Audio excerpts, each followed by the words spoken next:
Live from New Delhi, you're watching TD India News Hour, India's voice to the world. I'm Amritpal Singh.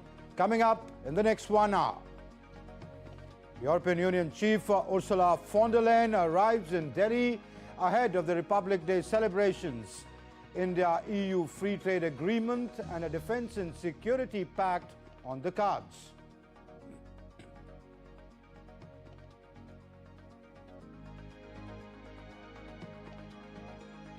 Trilateral talks on Russia-Ukraine war end in Abu Dhabi without any breakthrough.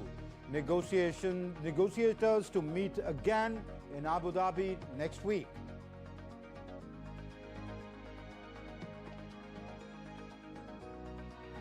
Heavy snow and rainfall kills 61, injure over 110 in 3 days in Afghanistan.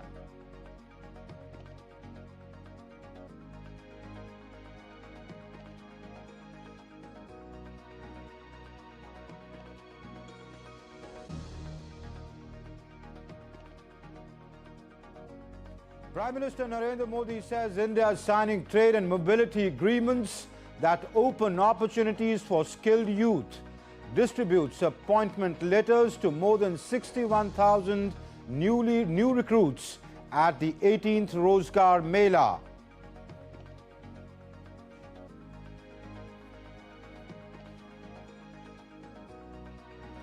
ICC replaces Bangladesh with Scotland at the 2020 World Cup.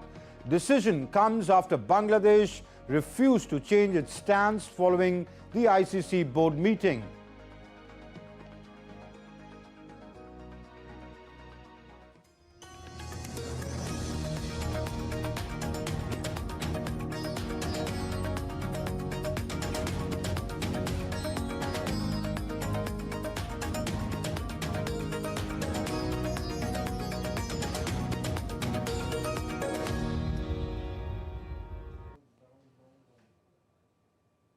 European Commission President Ursula Von der Leyen kick-started her 4-day visit to India to firm up a series of big-ticket initiatives to significantly expand the two-way ties.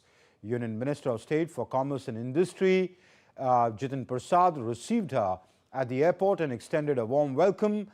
President of the European Council, Antonio Costa, and von der Leyen will hold summit-level talks with Prime Minister Modi in New Delhi on the 27th of January. Costa will be landing in the national capital on Sunday. The two European Union leaders will grace the Republic Day celebrations as the chief guests this year on 26th of January. At the summit, India and the European Union are set to announce the conclusion of the much-awaited free trade agreement and firm up a strategic defence partnership pact and a framework for mobility of Indian professionals. Taking to social media platform X, India's External Affairs Ministry spokesperson welcomed the European Commission President Ursula von der Leyen on her state visit to India, saying the visit will chart the next phase of India-EU strategic partnership. The ties between India and the European Union have been on an upswing in the last few years. The EU as a bloc is India's largest trading partner in goods.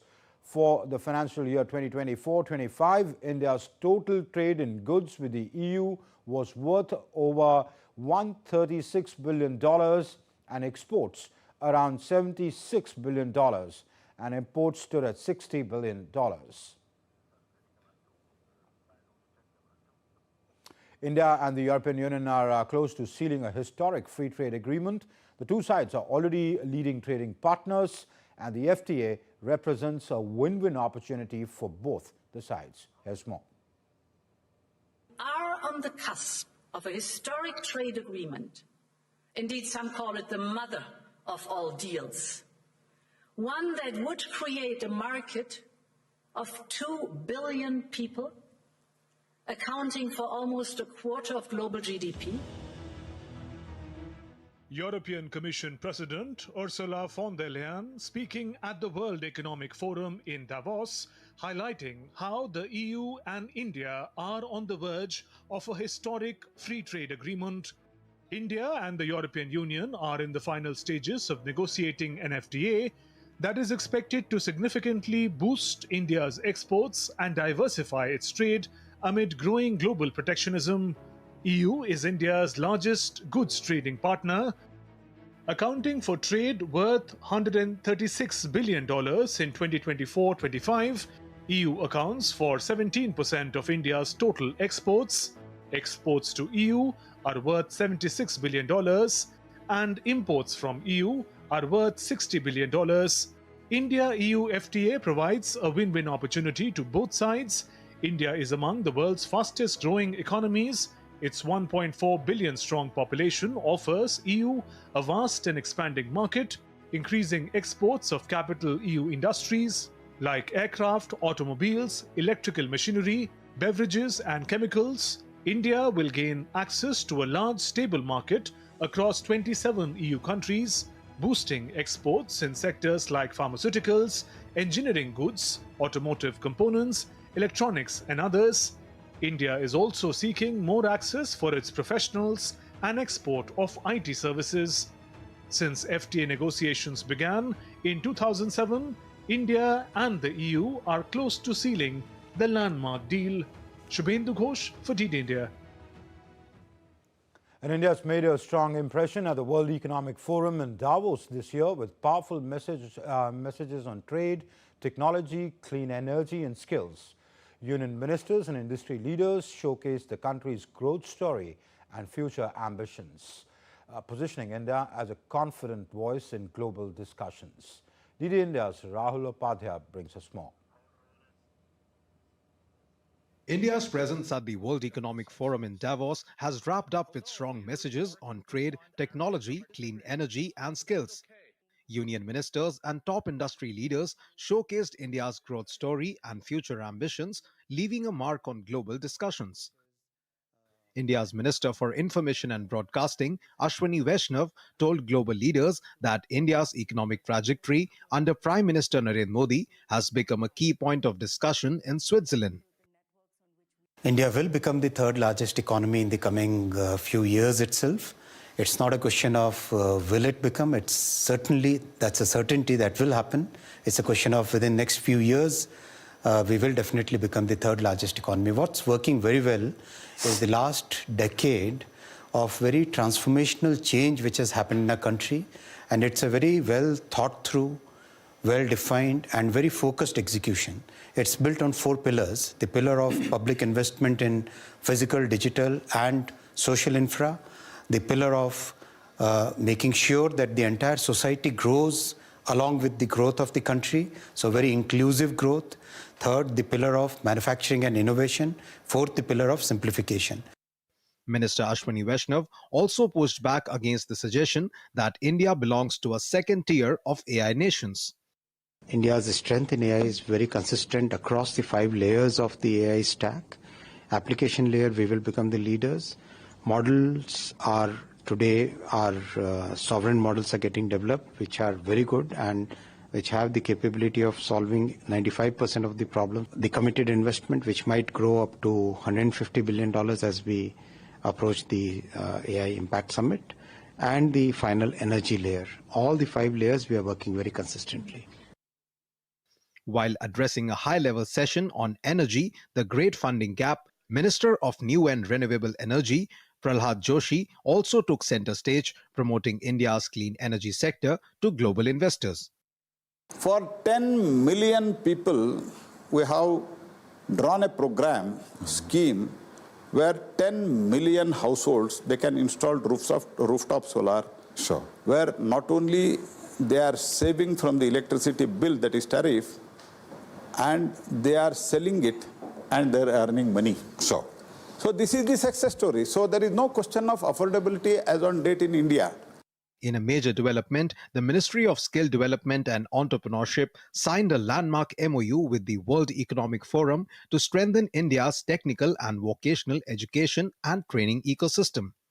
Minister of State for Education, Sukanta Majumdar, said, "This collaboration strongly complements the vision of the National Education Policy 2020 by integrating education with skilling, fostering lifelong learning, and aligning curricula with future industry needs." Meanwhile, industry leaders also welcomed the initiative. Sanjeev Bajaj, co-chair for India Skills Accelerator and chairman and managing director Bajaj Finserv Limited, said the India Skills Accelerator initiative is a strategic step towards strengthening India's long-term competitiveness. Aligning global insights on the future of work with India's talent pool will help build scalable, industry-aligned skilling architecture that supports productivity, innovation, and inclusive growth. While speaking at Davos, Chairman of Bharti Enterprises, Sunil Bharti Mittal, underlined India's rising economic clout and growing confidence on the world stage. Mittal strongly praised Prime Minister Narendra Modi's leadership and the government's approach to economic growth, saying India finally has a Prime Minister who understands business. From trade and technology to clean energy and skills, India's presence at Davos is being seen as a confident assertion of its global leadership ambitions. Rahul Upadhyay's report for DD India. And at the World Economic Forum 2026 in Davos, India emerged as a clear global focal point, drawing praise from world leaders and top CEOs as a trusted partner and a powerful engine of growth, investment and innovation. Take a look at this report. India emerged as a clear focal point at the World Economic Forum 2026 in Davos, commanding global attention as political leaders, policymakers, and top corporate executives underlined India's growing stature as a trusted partner and a destination of choice for investment and innovation. The momentum was led by the European Union, with European Commission President Ursula Von der Leyen announcing that the EU is on the cusp of finalizing what she described as the mother of all trade deals with India. We are on the cusp of a historic trade agreement. Indeed, some call it the mother of all deals. One that would create a market of 2 billion people, accounting for almost a quarter of global GDP. And crucially, that would provide a first-mover advantage for Europe with one of the world's fastest growing and most dynamic continents. Reinforcing that message, German Chancellor Friedrich Merz, speaking at Davos, said the current global climate presents significant opportunities for nations that believe in free trade rather than protectionism and isolation. I was in India a week ago, and I have no doubt whatsoever that the era of great powers presents an opportunity for all of us and for all countries that favor regulations above arbitrary rule and see greater benefit in free trade than in protectionism and isolationism. Support for the India-EU FTA echoed across Europe, with Finland's president calling the agreement the right geopolitical decision at a time of global uncertainty. Europe is doing the right geopolitical thing, a deal with Mercosur. I won't have issue with what the European Parliament decided on that yesterday, but nevertheless, moving on. Or a free trade agreement with India. So you're going to start seeing Europe and other players. So this is, in very many ways, I believe it is Europe's moment.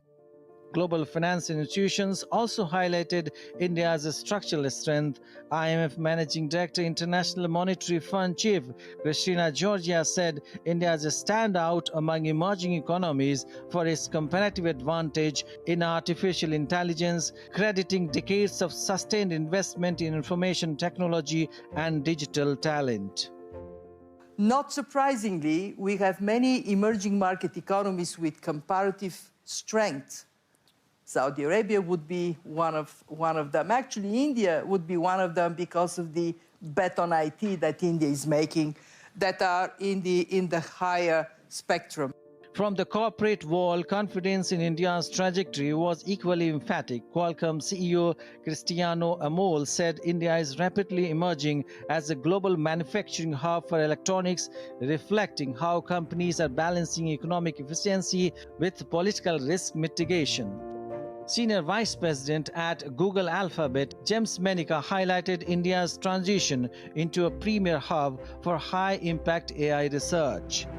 KPMG International Global Chairman and CEO Bill Thomas said India's evolution reflects extraordinary momentum in both physical and digital infrastructure, creating a strong foundation for long-term growth. Perhaps the strongest endorsement came from Blackstone CEO, who said that India is now Blackstone's #1 market globally in terms of returns. From trade and technology to manufacturing and artificial intelligence, Davos 2026 made one message unmistakably clear. India is no longer just a participant in the global economy. It is shaping the conversation and defining the future. Bureau Report, DD India. And India also made a strong presence at the World Economic Forum in Davos with a focus on skills and investment. From a new skilling partnership to major state-level MOUs, India signaled its long-term growth vision. DD India's Adamya Mishra brings us more. At the World Economic Forum in Davos, India made its presence felt on two powerful fronts: strengthening skills for the future and securing big-ticket investments for growth. From a landmark partnership with the World Economic Forum to state-led investment push, India's Davos story is about ambition, scale, and long-term transformation. In a major move, India's Ministry of Skill Development and Entrepreneurship signed a memorandum of understanding with the World Economic Forum to strengthen India's skills and vocational training ecosystem. The partnership will launch the India Skills Accelerator, aimed at aligning skilling with future jobs and global labor market demand. Skill Development Minister Jayant Chaudhary said the initiative brings government, industry and education together to address emerging skill gaps, promote lifelong learning and build a future-ready, globally competitive workforce aligned with NEP 2020 and Vision India 2047. Industry leaders backing the initiative say the accelerator will bridge the gap between policy and practice. Apollo Hospital's Shobhana Kamineni called it a step towards translating workforce needs into sustainable jobs, while Bajaj Finserv chairman Sanjeev Bajaj stressed that skilling India's youth is key to turning India's demographic advantage into economic leadership. Alongside central government's focus on skills, Indian states use the Davos platform to attract investments, showcasing the strength of cooperative federalism and India's growth potential. Maharashtra led the investment push at Davos, signing 19 MOUs worth 14.5 lakh crore rupees on first day of Davos itself, across infrastructure, manufacturing, energy and technology sectors, with the potential to create lakhs of jobs. Madhya Pradesh signed a key partnership with global logistics major DP World, aimed at strengthening industrial and logistics infrastructure in the state.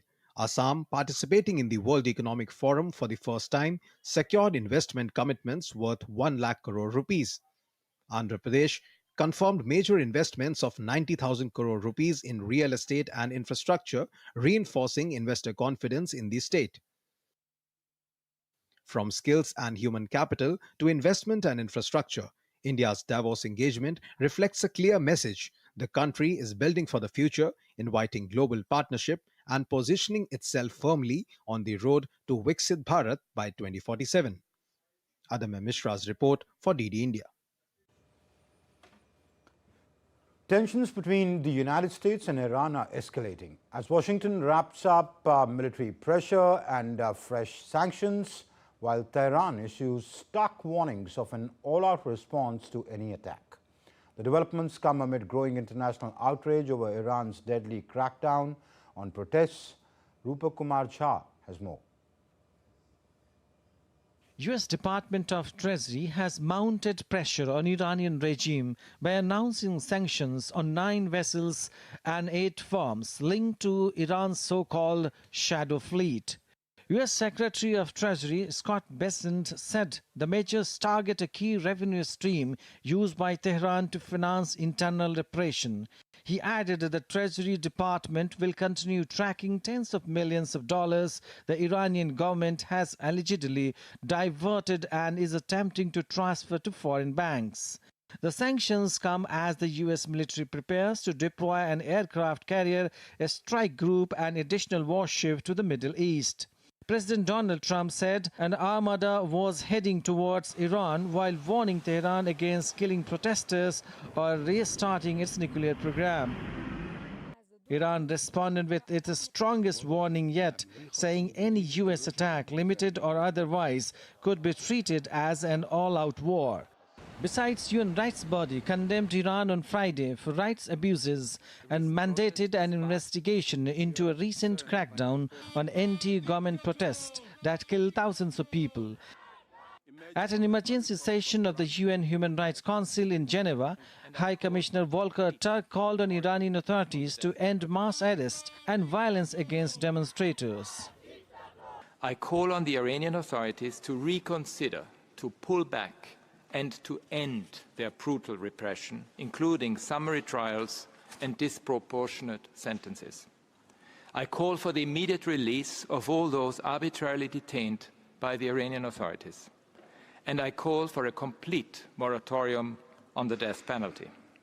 I urge the government to end the internet and communications shutdown and to stop using this as a systematic practice. Iran rejected the session as illegitimate and accused the United States and Israel of interference.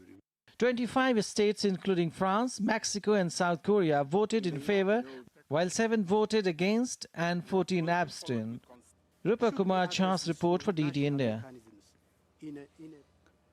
India Energy Week 2026 begins on the 27th of January in Goa, bringing global energy leaders together and to discuss energy security, investments and decarbonization.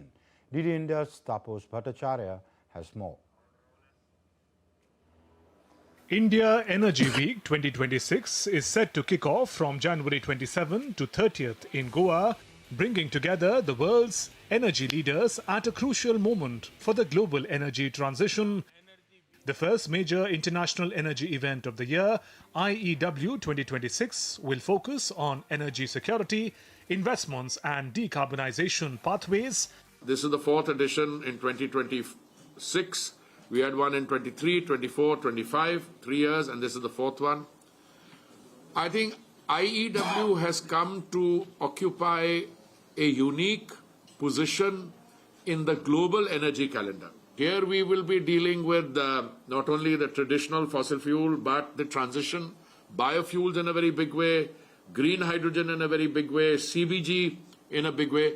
But more than the sustainability canvas and the other areas, what is unique about IEW is it brings together a very large number of people.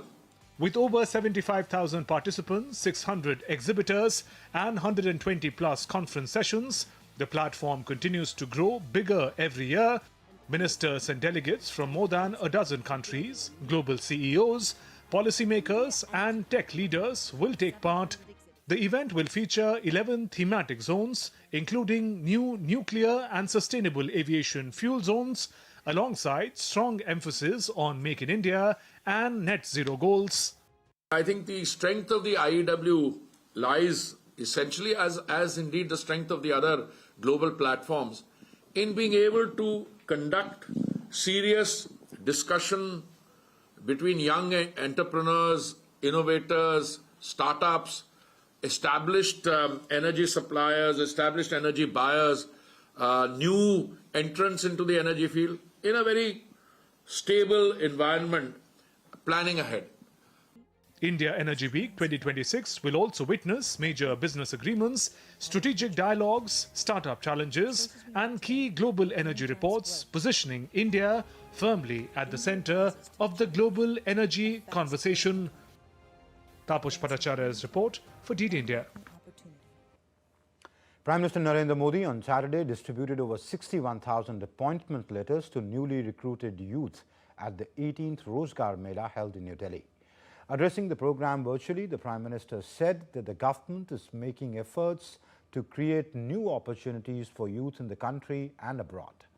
He said India is signing trade and mobility agreements with several countries that open opportunities for the country's skilled youth. Prime Minister said that the appointment letters were an invitation to nation building and reminded the youth of their duty towards the Constitution. युवाओं को कौशल से जोड़ना और उन्हें रोजगार, स्वरोजगार के अवसर देना, ये हमारी सरकार की प्राथमिकता रही है।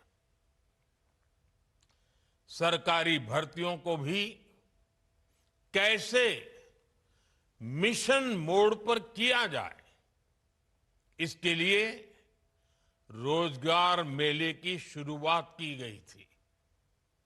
बीते वर्षों में रोजगार मेला एक इंस्टीट्यूशन बन गया है।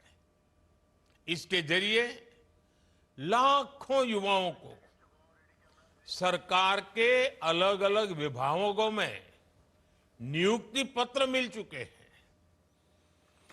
A Rozgar Mela was also organized in Ladakh by the ITBP 16th Battalion. The event witnessed the virtual inauguration by Prime Minister Modi, while Lieutenant Governor of Ladakh, Kavinder Gupta, attended the program as the chief guest.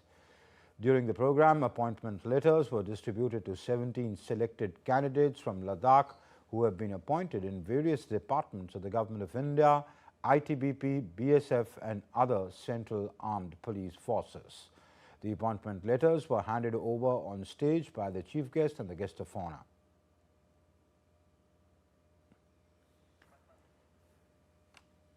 The Secretary of Information and Broadcasting Ministry visited the Doordarshan control room at Kartavya Path. Doordarshan has made special arrangements for live streaming of the Republic Day parade in 4K resolution on its OTT platform Waves. DD India's Vishal Baristo brings us more.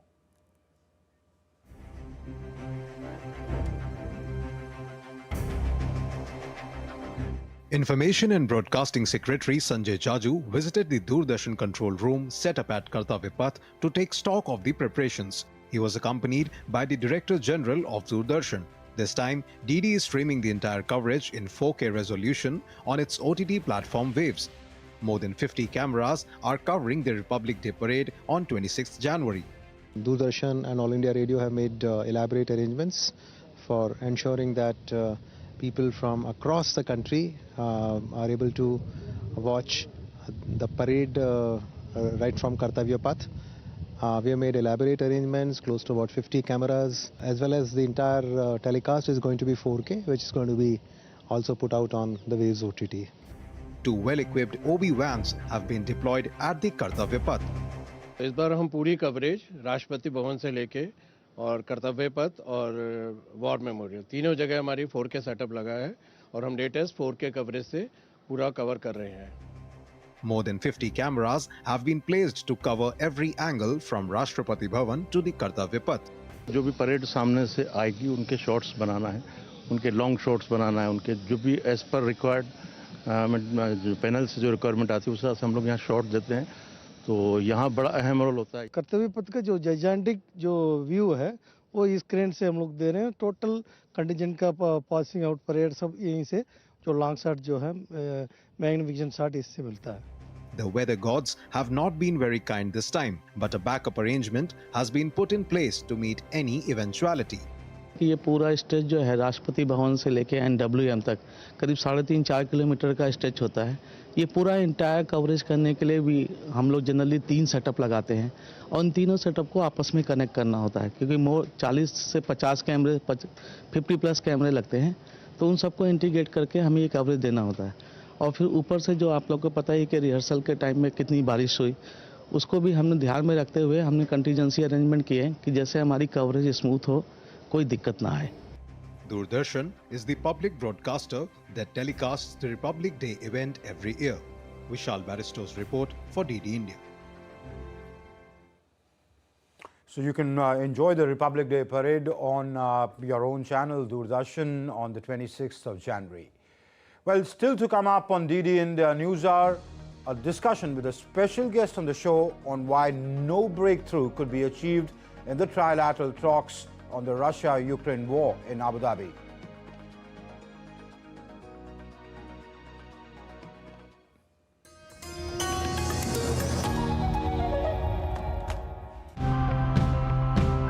Every time I open my wardrobe, I wonder, how many of these clothes do I actually need? So today, let's step into a world where our fashion does not have to come at the cost of the environment. We make sure that we don't waste a single piece of clothing. We use up all the scraps as well, gathering them into balls and making different products with them. Consumers think that if they don't buy it now, they're going to regret it tomorrow. Instead of having a linear thing where you produce something that never degrades and then you just end up having it in the landfill, you biosource it, you use it, and then it biodegrades and gets back to nature. We use natural dyes for the garments. We extract the dye the way our ancestors did by using natural products with some modifications.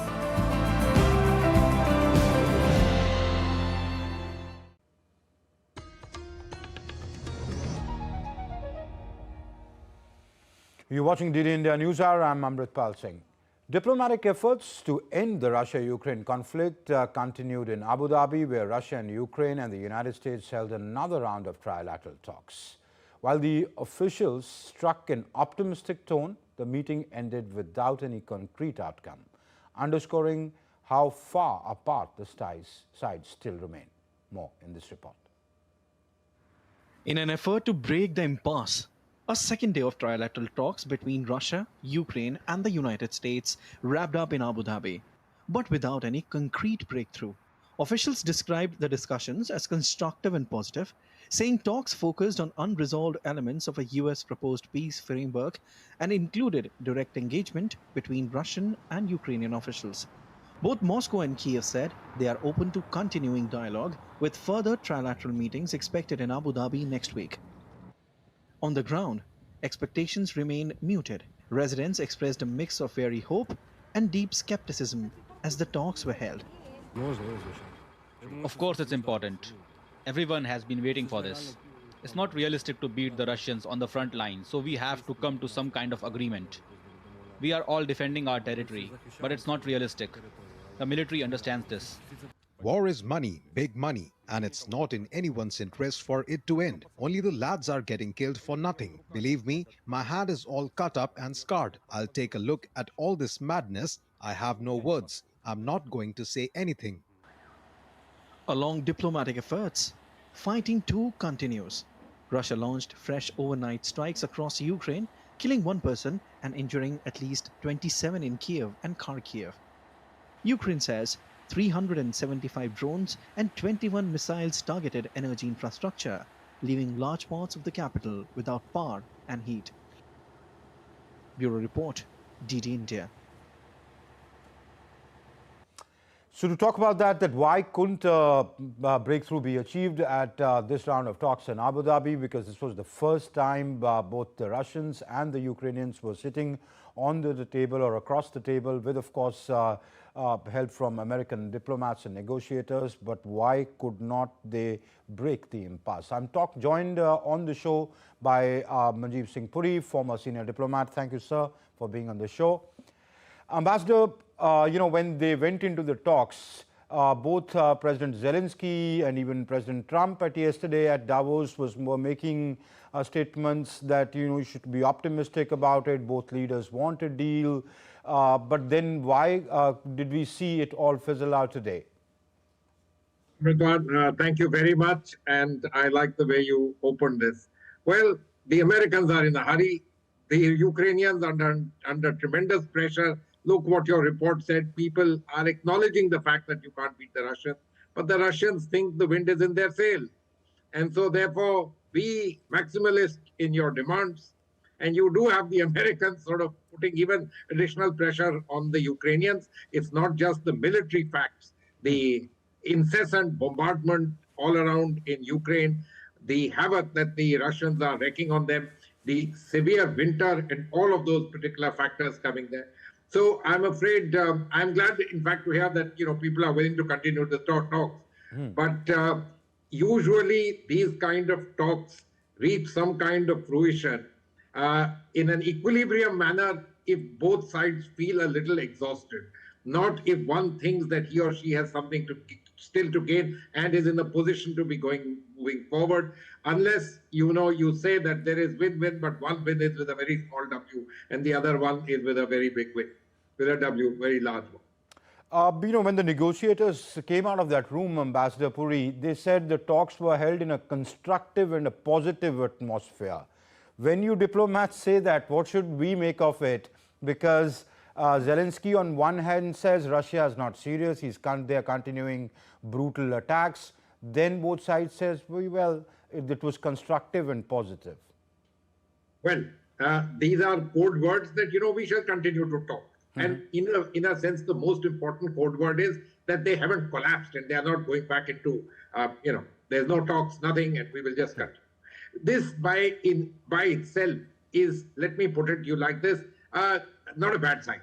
It's okay, things will continue, but they aren't, reaching this great point that you can sing hosannas tomorrow. Of course, President Trump would like that to happen. He's on record saying that he thought he could end it in 1 week, but it's gone on for more than a year. He certainly wants this done. The Ukrainians, I think, at the level of the people, are fairly tired, exhausted. They want something out. But the demand of the Russians, especially in the Donetsk area, of even saying that areas which are currently held by the Ukrainians should be ceded to them, a kind of, Russia land or whatever you may call it, to be created, being part of that, is extremely difficult politically, I think, not only for President Zelensky, but I believe for the entire country of Ukraine. It's a very tough call, and these discussions will have to go on while the Ukrainians continue to get battered by the Russians and the severe winter. So you think territory remains, especially in the Donetsk and the eastern Donbass region, remains the sticking point of the negotiations?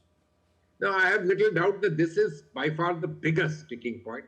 There would be several others, the demands of the Russians that Ukraine have no part of NATO, no joining of NATO, that the Ukrainian defense forces be cut down to size, that international observers out there are not those which are inimical to the Russian interest. All of those would be there. For despite whatever has been said, especially when he meets European leaders, I'm not sure that the American side in their negotiations are not willing to go along with several of them. Because in their understanding, I take you back to the original thing when it all started.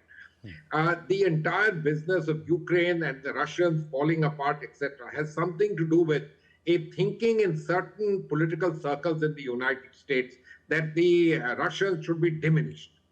There were other circles, notably Henry Kissinger and James Baker, etc., who felt that, look, you need détente, you need engagement with the Russians. Now, Mr. Trump favored that. But, his way of looking at it is he thinks Russia is an important power with whom the United States should, do a deal. He thinks the Europeans and, if I may say, by extension rather, or the other way around, the Ukrainians and by extension also the Europeans are being unnecessarily cussed, they're losing people, they're not gaining anything. And why should the United States be, spending money with very little direct gain to itself?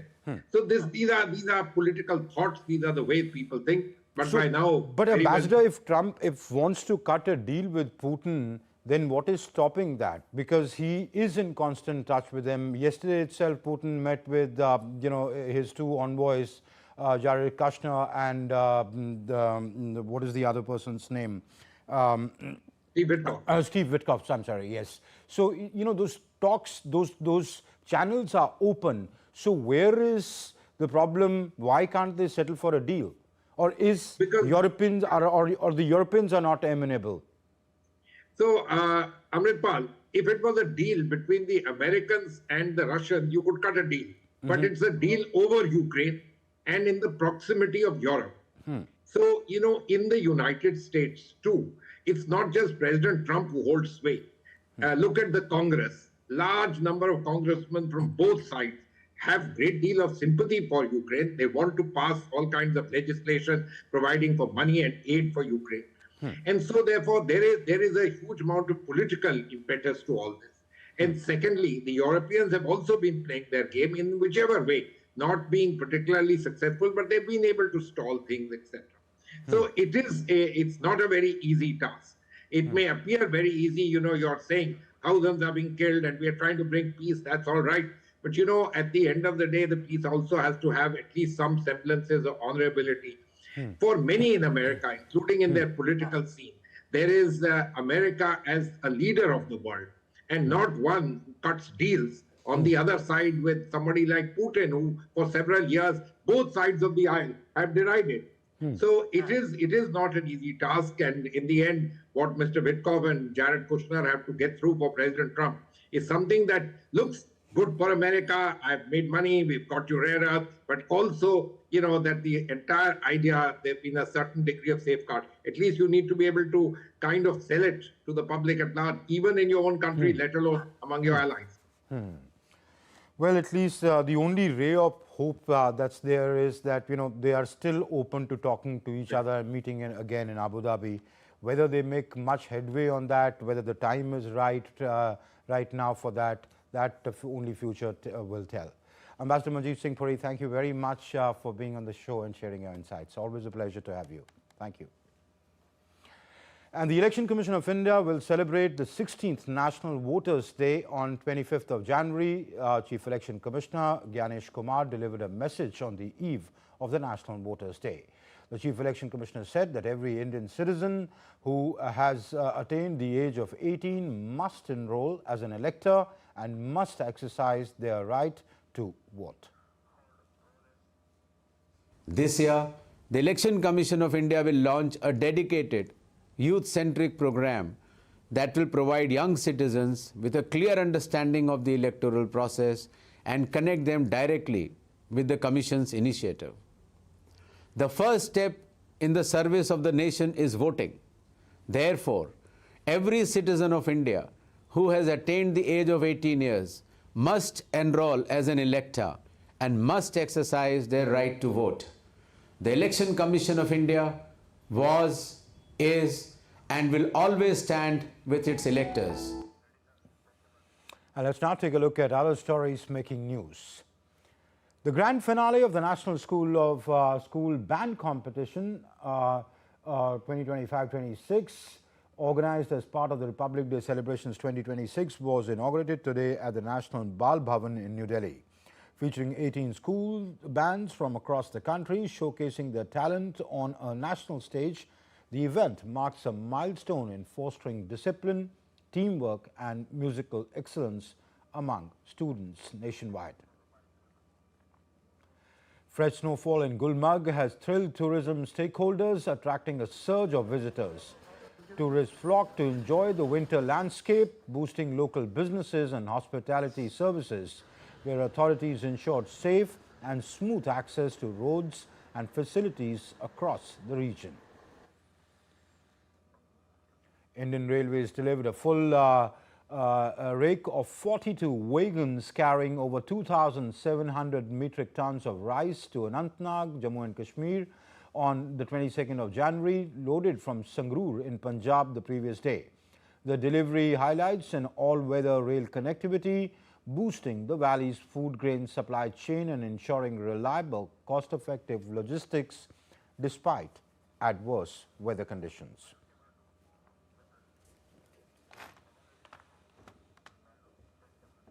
And still to come up on DD India News Hour, campaigning heats up in Bangladesh as the BNP and the Jamaat-e-Islami trade sharp attacks.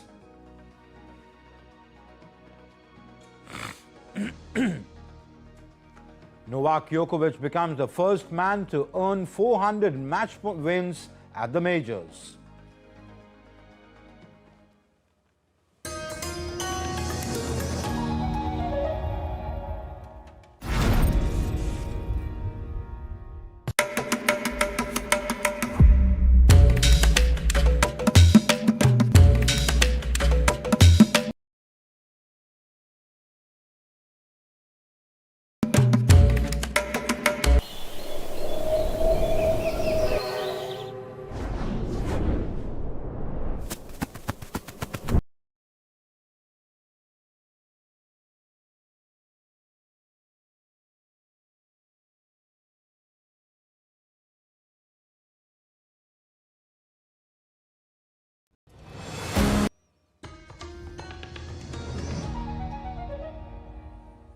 You're watching DD India News Hour. I'm Amrit Pal Singh.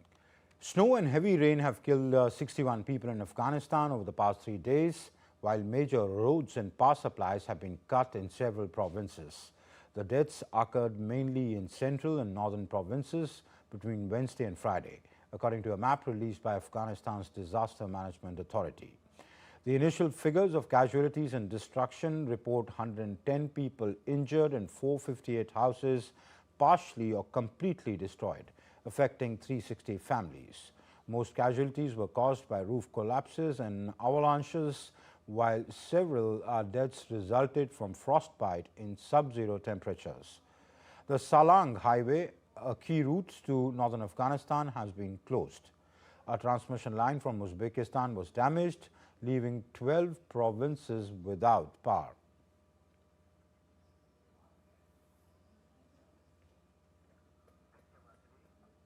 Bangladesh's National Election Commission has begun to intensify the campaign has begun to intensify with the Bangladesh Nationalist Party and the Jamaat-e-Islami emerging as principal rival forces and exchanging increasingly sharp political attacks within days of starting the campaigning.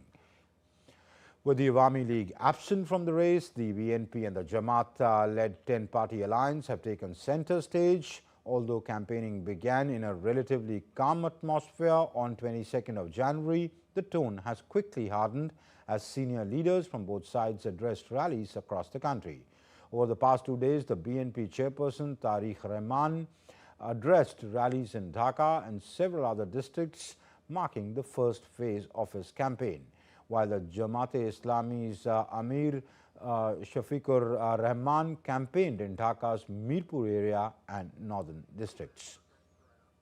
The BNP has accused the Jamaat of opposing the 1971 Liberation War and questioned its commitment to the country's independence.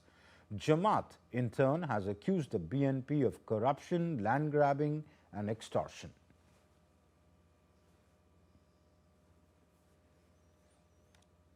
To commemorate the Uttar Pradesh Divas, Swami Vivekanand Cultural Center in Colombo organized a photo exhibition. The exhibition showcased cultural heritage of the Indian state. The exhibition was inaugurated by the Deputy High Commissioner of India, Dr. Satyanjal Pandey.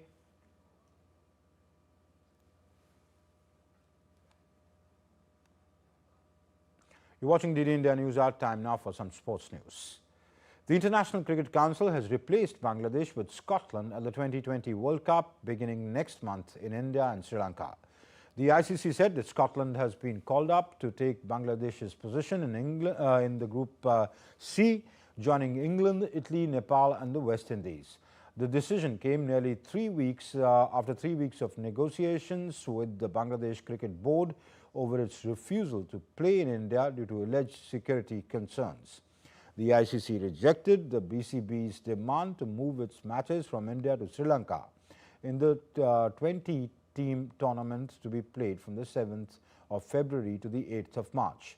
The ICC's assessments concluded that there was no credible or verifiable security threat to Bangladesh national team, officials or supporters in India. Record-shattering Novak Djokovic became the first player to win 400 Grand Slam matches on his way into the last 16 at the Australian Open. The 38-year-old Serbian great swept past Dutchman Botic van de Zandschulp 6-3, 6-4, 7-6 under a closed roof on the centre court to extend his own all-time record of match wins at the majors. Roger Federer with 369 wins and Serena Williams with 365 triumphs are next best. Djokovic has been tied with Margaret Court on 24 major titles since winning the US Open in 2023. The two-time champion Naomi Osaka pulled out of the Australian Open due to injury ahead of her third-round clash. The Japanese superstar made the announcement just hours before she was due to meet Australian qualifier Madison Inglis in Melbourne. The four-time major champion who won the Australian Open in 2019 and 2021 left a huge mark on the tournament. Six-time major champion Iga Swiatek endured a roller coaster ride before sealing her place in the Australian Open last 16. The Polish second seed, who's chasing a maiden Melbourne title, wobbled before beating 31st Russian seed Anna Kalinskaya 6-1, 1-6, 6-1. Swiatek has won 4 French Opens, the US Open and the Wimbledon, but a title at Melbourne Park has proved elusive. Okay, let's talk about Khelo India. Hosts Ladakh won their first gold medal of the Khelo India Winter Games 2026 when their women's relay quartet won the 2,000-meter short track race in Leh. By virtue of winning the 2,000-meter short track relay, Ladakh rose to the number 2 position in the medal tally. The Ladakh quartet of Skarma Stullim and Shabana Zara, Tasnia Shamim, Insha Fatima was simply too strong for the racers from Karnataka and Maharashtra, the only teams to qualify for the final. However, Haryana raced to 2 more gold medals from short track skating to lead the medal standing with 4 golds overall.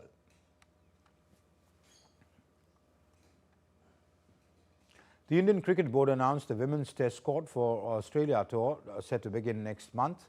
The 15-member squad, led by Harmanpreet Kaur, will compete in the 3 one-day internationals, as many 2020 internationals, and a one-off test against Australia between 15 February and 9th of March.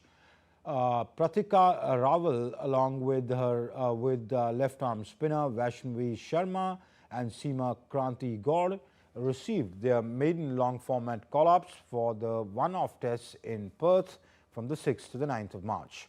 Meanwhile, young wicketkeeper G. Kamalini has been ruled out with an injury, and the selectors have named Uma Chetri as her replacement in India's 2020 internationals and ODI squads. India's racing prodigy Atika Mir has secured a coveted drive for reigning world champions Modena Racing Team for the 2026 season of the prestigious World Sporting Karting Championship. 11-year-old Atika has taken the tougher route to the top by opting to race in the highly competitive junior category, that's aged between 12 to 14 this season. She will become the first Indian female ever to drive in this age category and will be the only female on the entire grid of 37 world-class drivers. The World Sport Karting Series is the highest level of karting, which creates the best driving talent from around the world, besides leading kart and engine manufacturers. The World Sport Karting Championship is considered as the Formula One of karting. Atika begins her campaign on the 25th of January in Italy.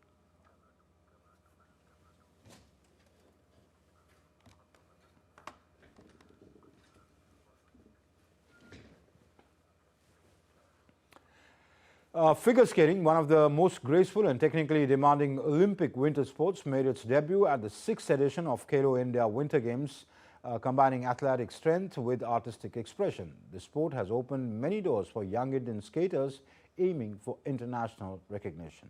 Here's the report.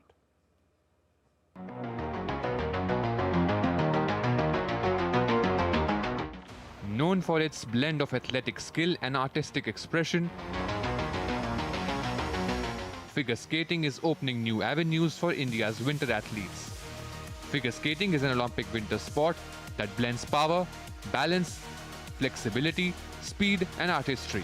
Athletes perform choreographed routines on ice, set to music, showcasing a series of technical and artistic elements. These include high-flying jumps like the axel, along with spins, footwork and step sequences that demand years of disciplined training.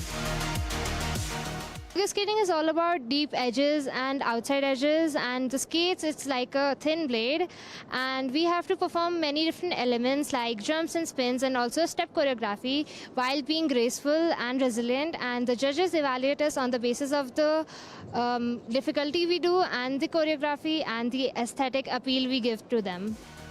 One of the oldest Olympic sports, figure skating has been part of the Winter Olympics since 1908. Globally, skaters begin training at a very young age, mastering both athletic precision and artistic performance. For the first time, Indian skaters are competing under standardized national rules and professional judging systems. Judging in figure skating is based on two key components: technical elements and artistic impression.